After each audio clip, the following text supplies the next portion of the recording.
నమస్తే, welcome to Andhraprabha. నేను తేజస్వి.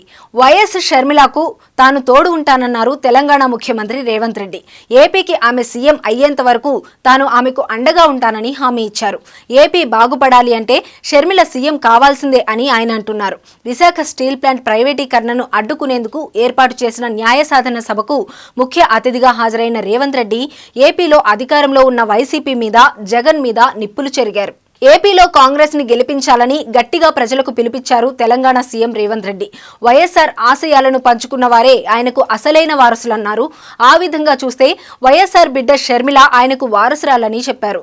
షర్మిలకు ఏపీ ప్రజలు బలం ఇవ్వాలని, చట్టసభల్లో 25 మంది ఎమ్మెల్యేలు, 5 ఎంపీ సీట్లు ఇవ్వండి చాలు, ఆమె మీ అందరి తరపున నిలబడుతుందని రేవంత్ చెప్పారు. పోలవరం ప్రాజెక్టు పూర్తి కాలేదని, అలాగే ఏపీకి రాజధాని అన్నది ఎక్కడో తెలియదు, స్టీల్ ప్లాంట్ ని తెగనమ్ముతామన్నా అడిగే దిక్కే లేదని మండిపడ్డారు.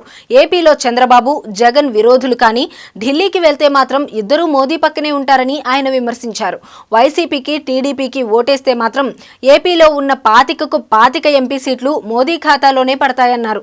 గల్లీలో కొట్లాట, ఢిల్లీలో దోస్తానా అని టీడీపీ, వైసీపీల మీద విమర్శించారు. బీజేపీ అంటే బాబు, జగన్, పవన్ అని ఆయన సెటైర్లు పేల్చారు.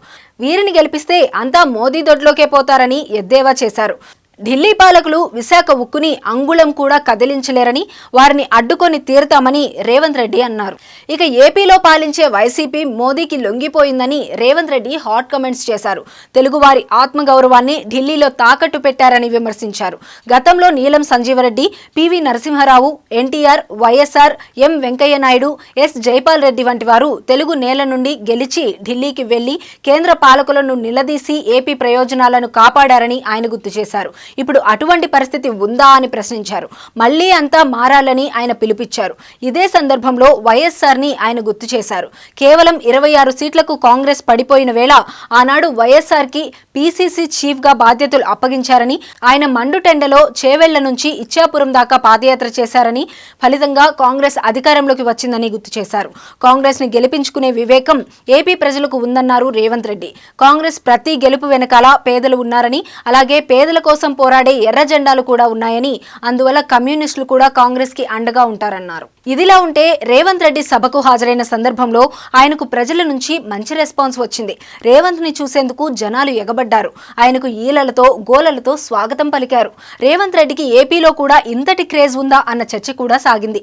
మరోవైపు ఇదే సభలో ప్రసంగించిన వైఎస్ షర్మిల తన అన్న జగన్ మీద మండిపడ్డారు. దేనికి సిద్ధం అంటున్నావో చెప్పాలని నిలదీశారు. 600 కోట్లు ప్రజాధనం వెచ్చించి సిద్ధం సభలు జరిపారని ఫైర్ అయ్యారు. ప్రత్యేక హోదాను, పోలవరాన్ని, విశాఖ స్టీల్ ప్లాంట్ ని కేంద్రానికి తాకట్టు పెట్టడానికి జగన్ సిద్ధమా అని ఆమె వెటకారం చేశారు. సంపూర్ణ మద్యపాన నిషేధం పేరు చెప్పి మహిళలను, అలాగే 2.5 లక్షల ఉద్యోగాలను ఇస్తామని చెప్పి నిరుద్యోగులను మోసం చేశారని ఆమె మండిపడ్డారు. జగన్ కి ప్రజలు బుద్ధి చెప్పడానికి సిద్ధంగా ఉన్నారని షర్మిల ఆగ్రహం వ్యక్తం చేశారు.